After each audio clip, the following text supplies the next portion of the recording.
Mireya Rodríguez escribió el más reciente libro sobre la líder opositora venezolana, María Corina Machado, en el que describe la construcción de su liderazgo. Todas esas preguntas están respondidas en mi libro, pero como todavía no lo tienes, te comento, personalmente la conocí cuando ella era ciudadana, digamos, era representante de la sociedad civil, no había entrado ni a lo político ni a la política, que son cosas diferentes. Y en aquel momento que yo estaba siendo diputada, pues entonces teníamos ese trato básicamente de cordialidad, pero no de amistad, la verdad.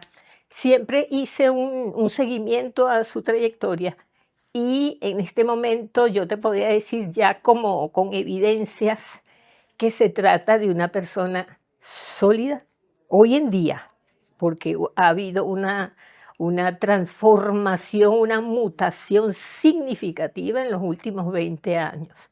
Uno de los capítulos del libro justamente trata de toda esa transformación humana. Pero desde el inicio ella se posicionó como una persona segura, como una persona frontal, no le teme a plantearse el conflicto hasta sus últimas consecuencias. Y este es un rasgo que es fundamental por dos razones. Primero, por ser mujer. Usualmente las mujeres, sobre todo en nuestra región, temen enfrentar el conflicto. De acuerdo, es en primer lugar. Y en segundo lugar, hay un rasgo en la sociedad venezolana que también es así, que teme el conflicto. De hecho, hay estudios que han planteado que en Venezuela no se ha terminado de resolver este problema porque no se ha llegado a enfrentarlo hasta el final. Y con eso coincidimos con el eslogan que desde hace 2 años está circulando de que esta lucha es hasta el final. Eso es un rasgo distintivo como mujer y como rasgo del pueblo venezolano.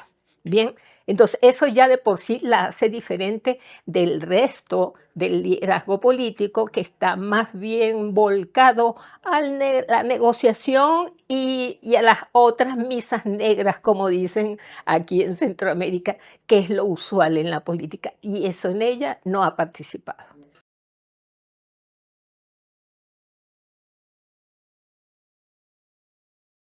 Mira, es una respuesta muy linda porque definitivamente como persona y como personaje es excepcional. Tuvo una infancia con una familia sólida, plena de valores, plena de amor y también plena de disciplina y exigencia. Entre su madre y su padre hacían una mezcla espectacular, porque por un lado recibía todo el amor, el cariño, que es, si se quiere, el lado femenino de la vida, y por el otro lado tenía la disciplina y la exigencia de su padre, y de hecho ella se identificó muchísimo con su padre porque ella, su talante, su carácter, tiende justamente a eso. Y el otro rasgo distintivo es que ella nunca tuvo necesidad de destacarse por el hecho de ser mujer. Muy por el contrario, esa frontalidad la distinguía del resto, porque siempre, y tú eres testigo como periodista, como no tenía ni 30 años y fue capaz de confrontar al presidente de la República siendo diputada, ¿verdad? Y diciéndole enfrente que era, ya tú sabes lo que dijo, pues es un robo lo que él estaba haciendo en ese momento.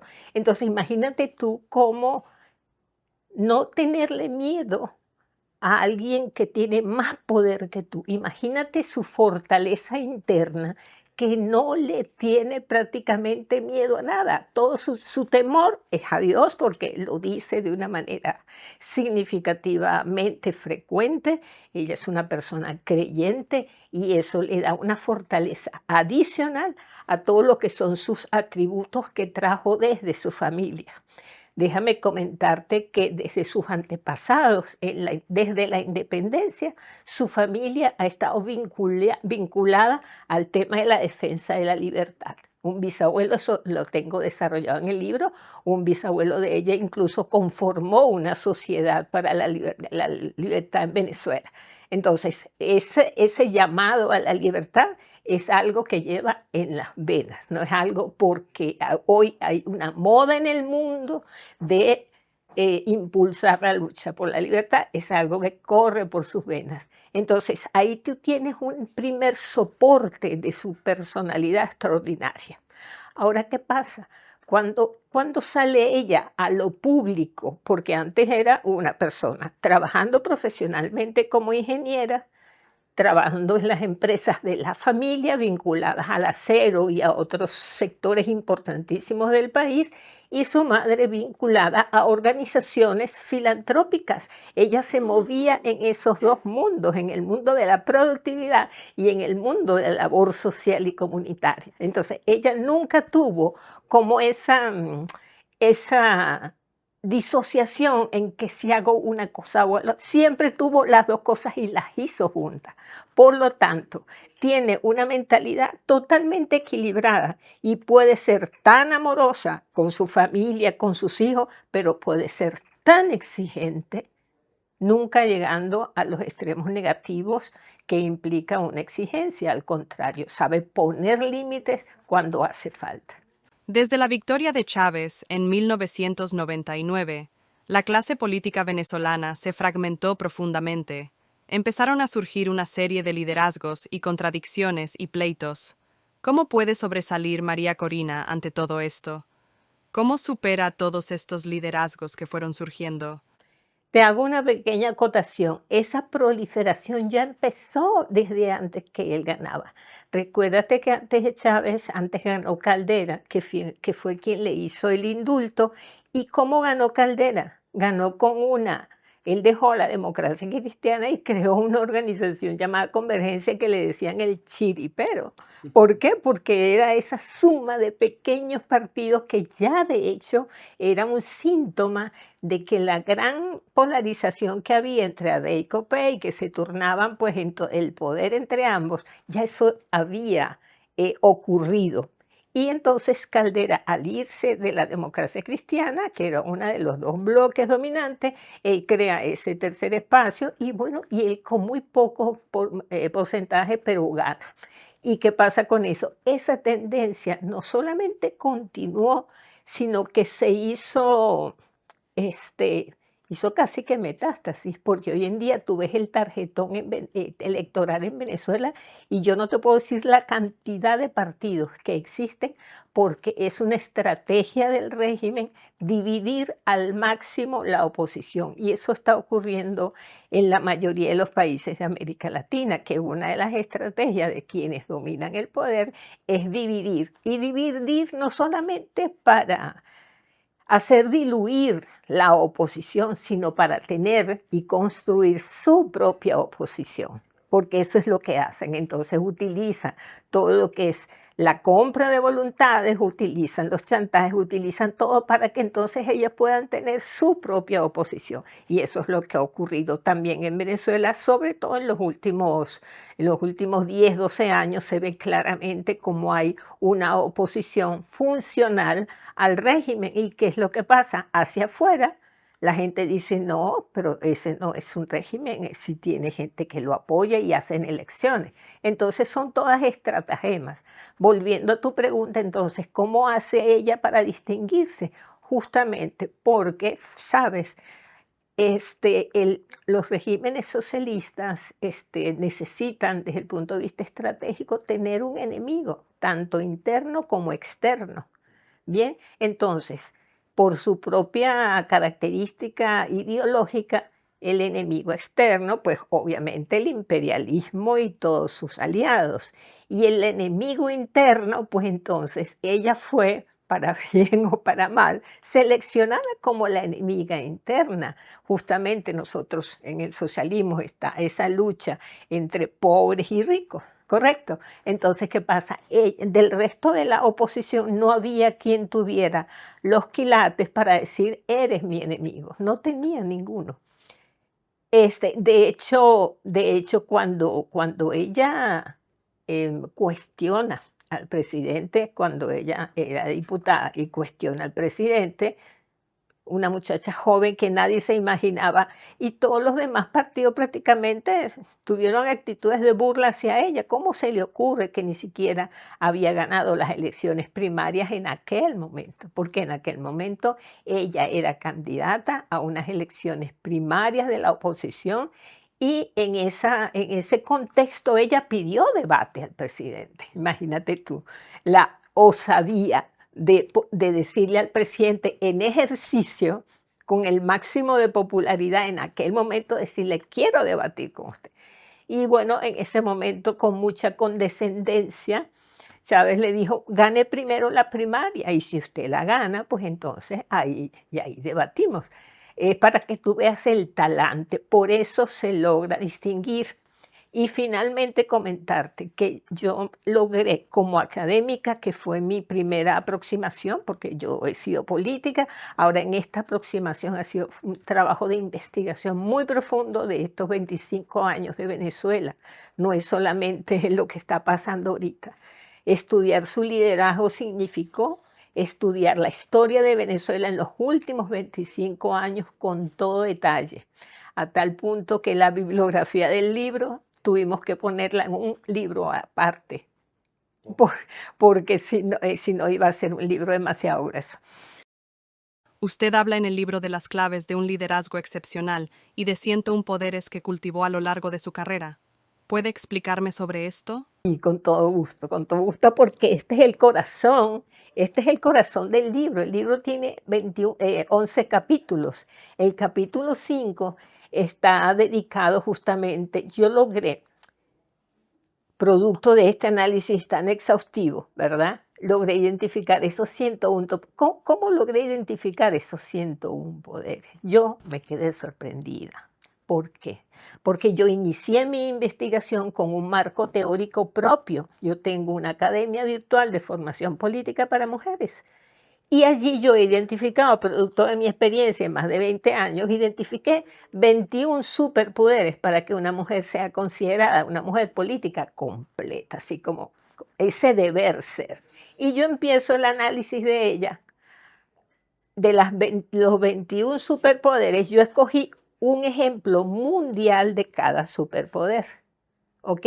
Y dentro de esos 21 superpoderes, yo a ella la escogí como el superpoder número 9, que se llama el saber elegir, es decir, estar donde quieres estar. Eso es un rasgo también que es muy poco común en la mayoría, en buena parte de las mujeres políticas, sobre todo en nuestra región. ¿Por qué? Porque hay una mentalidad muy dependiente del liderazgo partidista masculino, y donde te ponen donde ese líder desea que estés. Eso es prácticamente el rasgo significativo. Y la otra cuestión es la dependencia. En consecuencia, si los otros te dicen dónde vas a estar, y tú entonces depende tu futuro y tu trayectoria de lo que decide el otro. Por supuesto, siempre hay sus excepciones.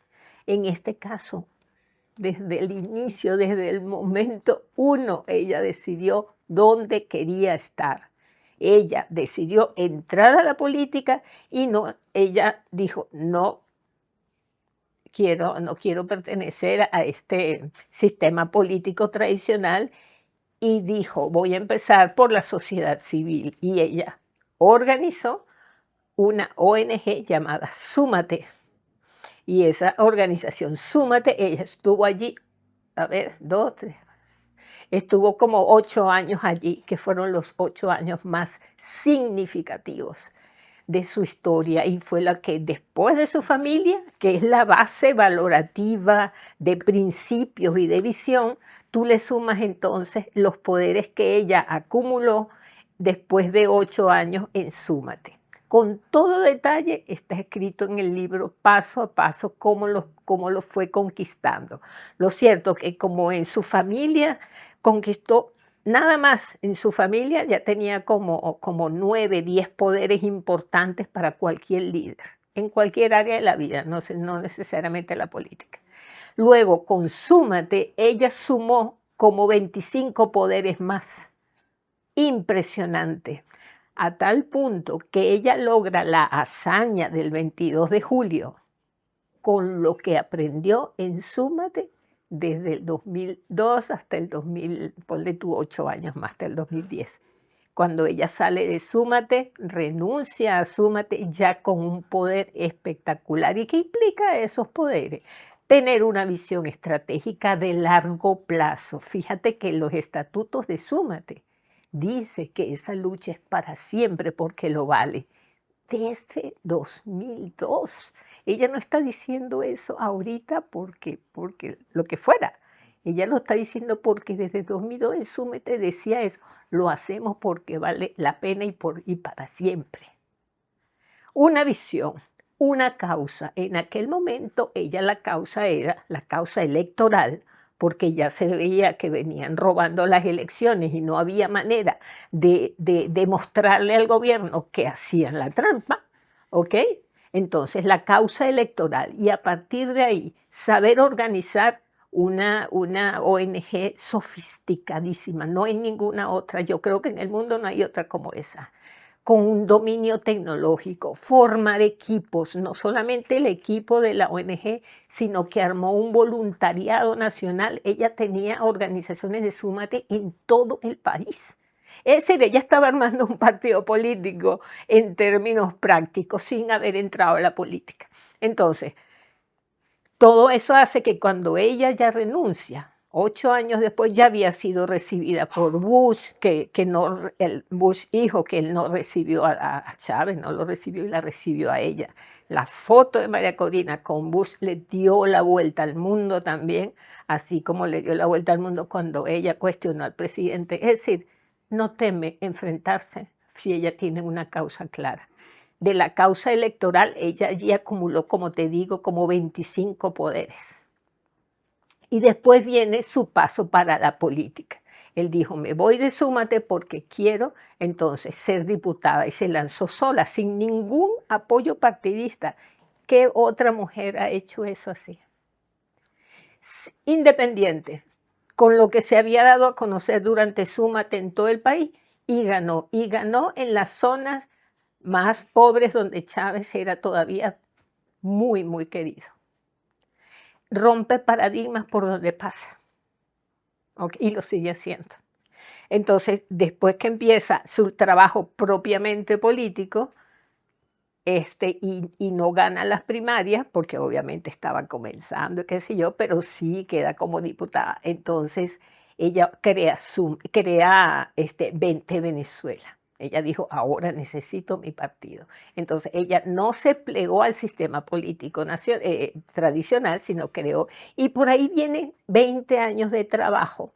Y luego, en esos 20 años de trabajo, acumuló como 70 poderes más. No hay líder en el mundo ahorita que tenga todos los poderes que tiene María Corina Machado. Y esto es hechos, esto no es opinión, esto no es fanatismo, esto es pura bibliografía confirmada con hechos y con fechas. De manera tal que he logrado identificar un nuevo modelo, que esta es un poco la idea gruesa, he logrado identificar un nuevo modelo de liderazgo para poder lidiar y liderar en la adversidad, que es el contexto en que estamos viviendo, no solamente la adversidad interna en los países internos, sino la adversidad de un entorno absolutamente retador para cualquier líder. Maduro probablemente se va a imponer por la fuerza el viernes. ¿Qué viene para Venezuela? ¿Qué viene para María Corina? Bueno, lo que tú acabas de decir es un escenario, hay otros, ¿verdad? Y yo he estado pensando sobre eso, obviamente que pueden haber 15 escenarios, pueden haber 2, pueden haber, eso lo sabremos en su momento. Ahora, lo que está en frente a nosotros es un narcoestado que domina, ¿okay?, todas las instituciones, no solamente los poderes públicos, sino las instituciones, las empresas, los órganos nacionales, locales, las comunidades, todo, ¿ok? Muy bien. Pero el pequeño detalle es que todas esas personas le dijeron el 28 de julio que no. Y se lo dijeron de una manera contundente, no solamente contundente, sino que los 8 millones que estamos fuera del país no nos dejaron votar. Entonces, si se ganó con un 73%, lo que hubiese significado que nosotros hubiésemos votado todos, ponle tú unos 5 millones más. O sea, ya la base social que antes sustentaba ese régimen ya no lo tienen. Y lo que tienen ahora básicamente es la violencia y la represión.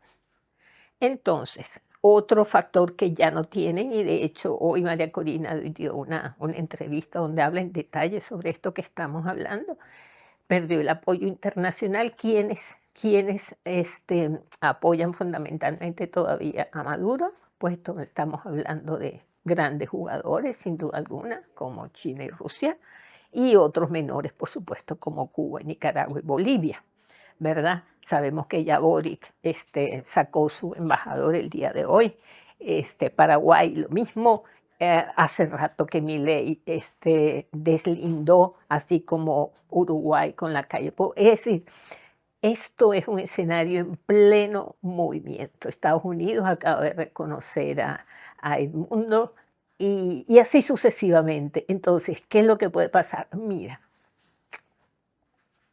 van a pasar cosas.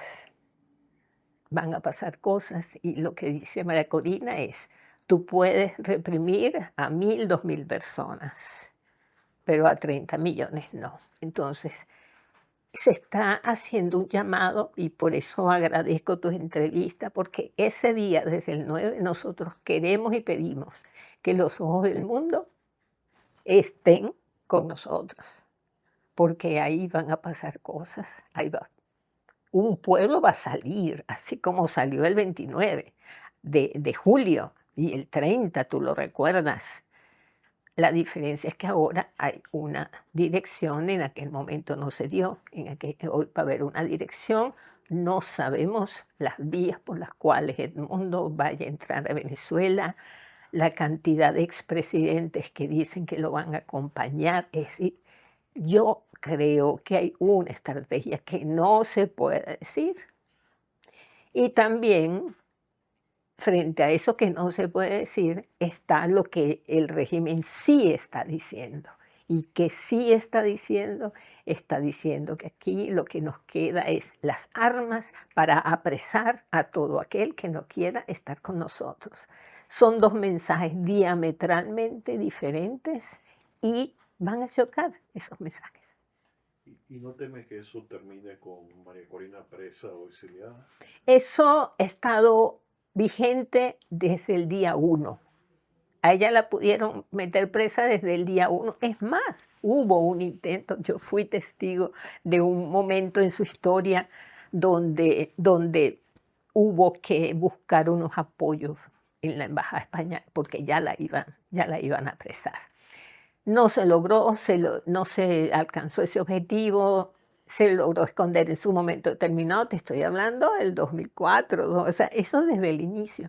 Ella está dispuesta a dar su vida por todo eso, ya lo dijo muchas veces. ¿Y el mundo González? Lo mismo, es hasta el final. Venezuela tiene una historia de dictaduras terribles como la de Juan Vicente Gómez o la de Pérez Jiménez. ¿El chavismo es peor que todo eso? En términos de cifras, yo diría que sí, porque Pérez Jiménez por lo pronto dejó una Venezuela, si bien pésimo en manejo de derechos humanos, y en reprimir quien no lo apoyara, dejó una Venezuela potente económicamente. De hecho, la destrucción que ha hecho este régimen, este cuarto de siglo, no se compara para nada. O sea, el retroceso que se ha tenido en todas las áreas es impactante. Entonces, sin duda alguna, de hecho, hay algunos analistas inteligentes que abogan por Pérez Jiménez. Yo, por supuesto que no entro en esa línea, pero sí te puedo decir que aún con toda la exacción de recursos, el robo a mano armada de todos los recursos, la corrupción, es el narcotráfico, el lavado de dinero, todas esas cosas horribles, no lo puedes creer. Venezuela perdió su democracia y hoy más que nunca la ha defendido. Se está dando como una vuelta a ese ciclo. La perdí, no la valoré, o mejor dicho, al revés, no la valoré y no la perdí. Ahora, al perderla, la estoy volviendo a valorar. Y a diferencia de aquel momento donde todo dependía mucho de lo que hacían los partidos políticos, ahora no. Ahora es la gente. Acuérdate que en la campaña electoral pasada se hizo con los llamados comanditos. ¿Y qué eran los comanditos? Era la gente en sus casas. Entonces, ¿viste la gran diferencia? Entonces, lamentablemente, las cosas malas pasan para que vengan cosas buenas. Tenemos jóvenes que no conocen la democracia y están dispuestos a dar su vida por la democracia. ¿Qué le parece la posición del gobierno salvadoreño? ¿Cómo cree que deberían de actuar los gobiernos de la región? Bueno, ya es que ya todos se han manifestado. Ya una de las cosas buenas que hay ahorita es que la gente sabe quién está con quién, ¿entiendes? Y eso, tu pregunta me lleva a una respuesta más conceptual. Ahorita no es María Corina y Edmundo luchando por Venezuela, ahora es una opción política general de ¿a qué le estás apostando? ¿Le estás apostando a la libertad y a la democracia o sencillamente te dejas llevar por la tendencia autoritaria que recorre el mundo? De hecho, mi libro en la introducción comienza así: 8 de cada 10 personas en el mundo se considera que no está en una democracia plena. Así empieza el libro. Y eso es lo que significa ahorita, más allá, y por eso el impacto de la lucha en Venezuela tiene esa magnitud, porque a final de cuentas son muchos países que tienen esa lucha pendiente dentro de sí y se han sentido débiles para poder enfrentarla. Y lo que se está planteando en Venezuela es un modelo de cómo luchar contra todo lo oscuro que significa lo que está detrás del régimen, que la gente lo sabe, sobre todo políticos, autoridades, agencias de ley, sabe lo que está pasando allá adentro, no solamente en Venezuela, sino el entramado que conforma lo que se llama el eje del mal, ¿verdad?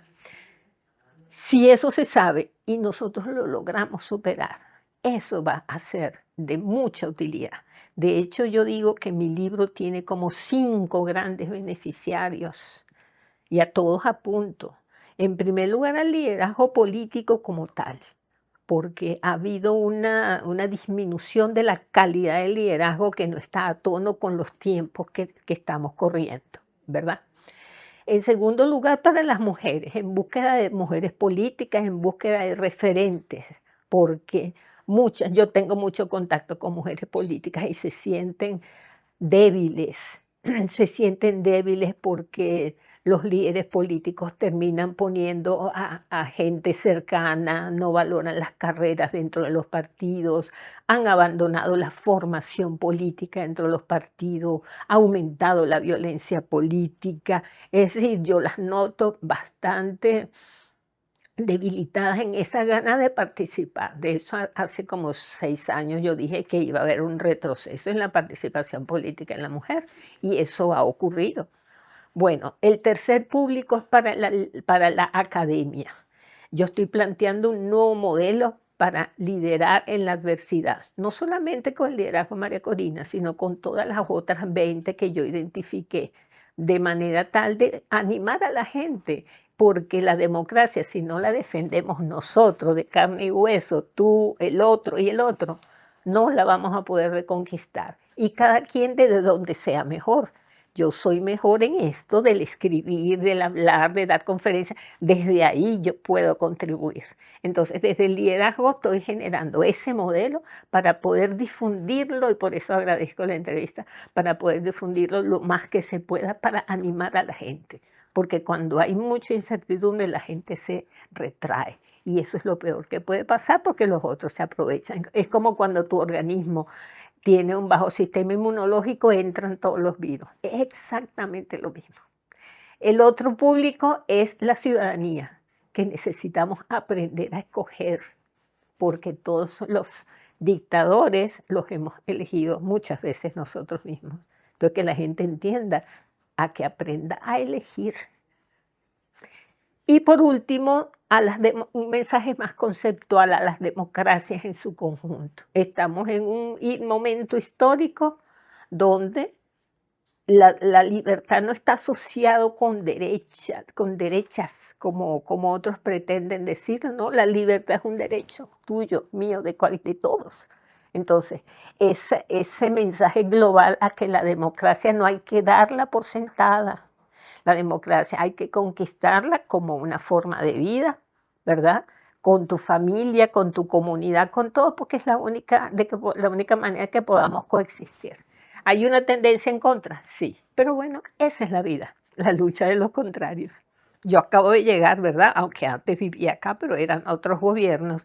Yo he notado que el presidente Bukele, él busca su propia vía también. Él está buscando su propia vía, yo no lo veo a él. Me refería sobre Venezuela. Sobre Venezuela, bueno, él ha estado en contra del régimen, ¿entiendes? Pero no se plega a lo que otro diría, bueno, me plego a Estados Unidos. No, él está en contra de ese régimen y a la vez es capaz de cuestionar políticas norteamericanas y cualquier política que no esté con el proyecto. Entonces, a mí lo que me parece importante es, define tu proyecto, lucha por él, búscate los apoyos. Y si es bueno tu proyecto, vas a tener los apoyos. Uh-huh. ¿Cree que habrá cambios significativos sobre Venezuela con la administración Trump? Te voy a responder con algo que respondió justamente María Corina en la entrevista de hoy. Ella dice, tú sabes que en Venezuela hay un ritmo musical que se llama el joropo, no sé si tú lo conoces. Bueno, si tú entonces tienes los instrumentos para hacer música de joropo, pues no te va a salir un tango. Entonces, si gana Trump y pone a Marcos Rubio y está Scott y está... ¿Qué va a pasar ahí? Yo sí creo que vienen cambios hacia Venezuela, creo que bien sea porque hay el incremento del conflicto, que es uno de los escenarios, ¿verdad? Que haya el incremento de los conflictos, un escenario donde Maduro persista, es posible, no es el que yo deseo como analista, ¿ok? Ahora, ¿por qué digo que es posible? Porque ellos tienen sus aliados y habría que ver en ese momento qué actitud asumen esos aliados. Por ejemplo, a Bashar al-Assad no le salió bien el juego, ¿ok? Que contaba con ellos también.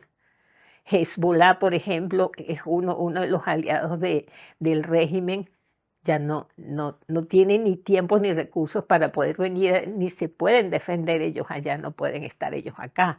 Estamos hablando, lo que queda, paradójicamente, lo que queda un poquito todavía que pudiera ser fuerte para ellos es sus vinculaciones con la guerrilla colombiana, el Tren de Aragua, o sea, todo lo feo es lo que todavía les pueden a ellos resultar, sin descartar el apoyo malévolo de Cuba, que lleva sus avispas negras disfrazadas para poder salir a la calle a maltratar a los venezolanos porque los soldados no quieren hacerlo. Entonces disfrazan a las avispas negras para que sean ellos los que están en la calle, y a los mercenarios rusos. Ellos están apoyando en todo eso.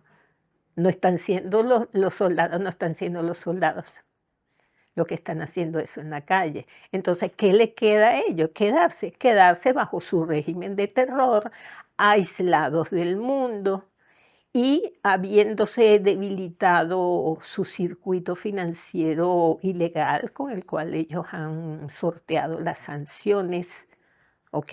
Se vio muy afectado con lo que pasó en Siria, porque eso era un eje muy importante para Venezuela. Hay otros ejes todavía que le siguen funcionando, pero futuro, no le veo futuro, porque está cada vez más aislado. ¿Usted cree que después de lo que ha pasado en Venezuela y Nicaragua, Por ejemplo, el socialismo ha dejado de ser una aspiración de las sociedades latinoamericanas, de los pueblos que hace décadas lo miraba como una opción. Yo pienso que ellos actuaron tan bien que todavía le quedan algunos reductos, ¿sí? Desde el punto de vista académico no puedo decir otra cosa. Todavía tú tienes un Brasil que sigue escogiendo a Lula, Nicaragua, ¿a quién le importa Nicaragua? O sea, no, que quién le importa, está mal dicho eso. ¿Quién defienda a Nicaragua ahorita? ¿Mm? A Bolivia, ¿quién habla de Bolivia? Es decir, todavía tienen esos regímenes. Es un misterio lo que hará el que acaba de ganar en Uruguay. Siguen siendo predominantes en la región, no nos engañemos. El tema está que es justamente lo importante de Venezuela es que así como Venezuela fue lamentablemente un ejemplo y el modelo de exportación del socialismo del siglo XXI, se convierta en el modelo de exportación de la libertad para el siglo XXI. Esa es la lucha que estamos dando. Me gustaría decirte una última cosita. Fíjate que en el capítulo número 10, porque el capítulo 11 son conclusiones, en el 10 yo describo cómo en estos 25 años se produjo, por un lado, el desmantelamiento del Estado de Derecho de una manera que nunca te vas a imaginar hasta que lo leas. No te lo vas a imaginar hasta que lo leas, cómo se desmantela un Estado de Derecho a todos los niveles y de la manera tan creativa como fueron creando las figuras para que ello fuera posible. Y mientras esto se desmantelaba, cómo fuiste desde el inicio con Chávez construyendo el narcoestado criminal. Ese capítulo es el capítulo número 10. ¿Y por qué yo lo puse?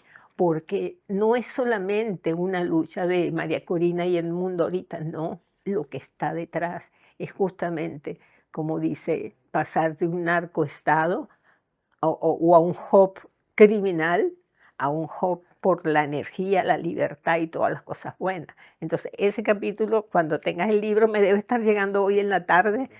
Cualquier cosa le tomo una foto y te la envío. Ese capítulo es muy importante porque no podemos exigirle a dos personas, tres, el desmontaje de algo tan complejo y que por eso es necesario alianzas complejas para un problema complejo que involucra a todo el mundo.